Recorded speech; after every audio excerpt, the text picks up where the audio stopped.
Good afternoon and welcome to the City Club of Cleveland. My name is Paul Harris and I am president of the City Club's Board of Directors. I am pleased to introduce today's speaker, Admiral Mike Mullen, Chairman of the Joint Chiefs of Staff. In that capacity, Admiral Mullen is a principal military advisor to the President, the Secretary of Defense, the National Security Council, and the Homeland Security Council. Prior to becoming chairman, Admiral Mullen served as the 28th Chief of Naval Operations, the Navy's top uniformed leader and representative to the Joint Chiefs of Staff.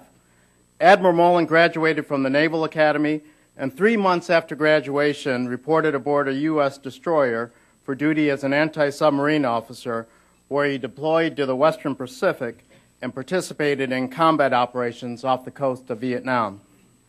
Over the course of his career at sea, he served aboard 6 other warships, 3 as the commanding officer, and as an admiral, he commanded the USS George Washington Carrier Strike Group and the U.S. Second Fleet.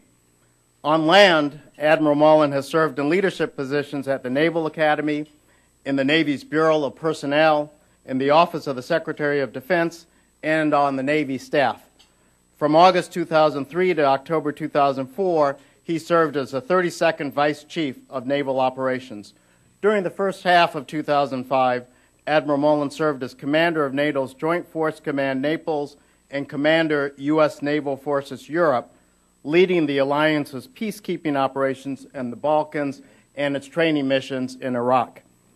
Since being sworn in on October 1, 2007, as the 17th Chairman of the Joint Chiefs of Staff, Admiral Mullen has focused its priorities in 3 areas: defending vital national interests in the Middle East, resetting, revitalizing, and reconstituting the armed forces, and properly balancing global risk. He has placed significant emphasis on the expansion of counterinsurgency warfare training and resources, and was an early advocate for a greater focus on operations in Afghanistan.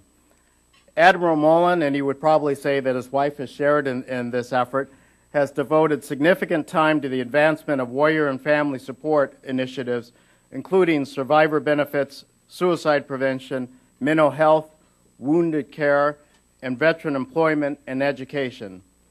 In referring to unprecedented strong American support for our servicemen and women for life, Admiral Mullen has stated, quote, "The challenge is how do you connect that sea of goodwill to the need." I am pleased and honored to present, on behalf of the City Club of Cleveland, Admiral Mike Mullen, Chairman of the Joint Chiefs of Staff.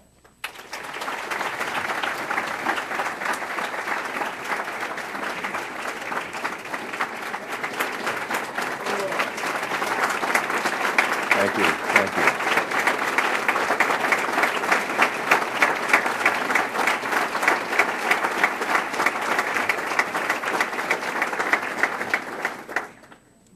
Thank you, Paul, for that kind introduction, and thank you to the City Club for all you do and all you've done for almost 100 years to provide a forum for speakers, and indicative just in this room at so many tables are people who care a great deal and about the community, the country, and certainly those who serve in our military.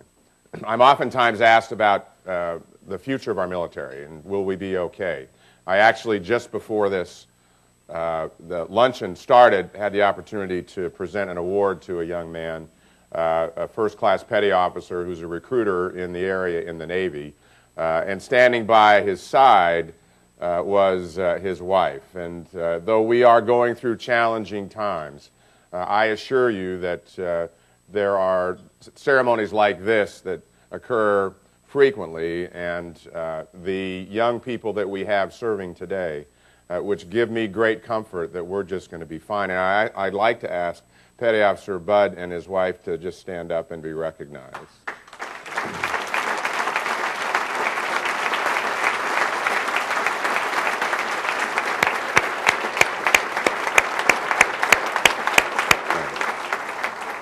They represent the 2.2 million men and women who serve today, and in the 42 years that I've been privileged to wear the uniform, it is the best military I have been associated with.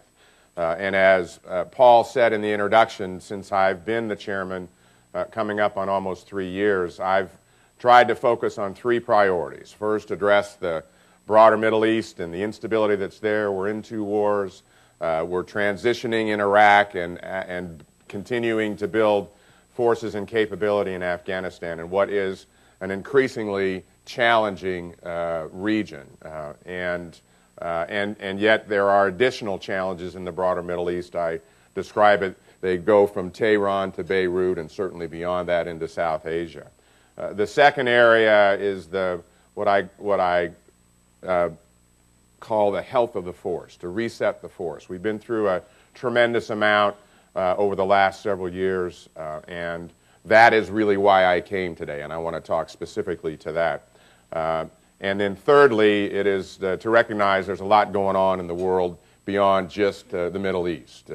And you don't have to look around back to an area I first deployed in the late 60s in the Western Pacific and look at the challenges we have with very visibly recently with North Korea, an emerging and growing China, and in a world that is much more intimately integrated than it ever has been, and I think that integration and interdependence will continue.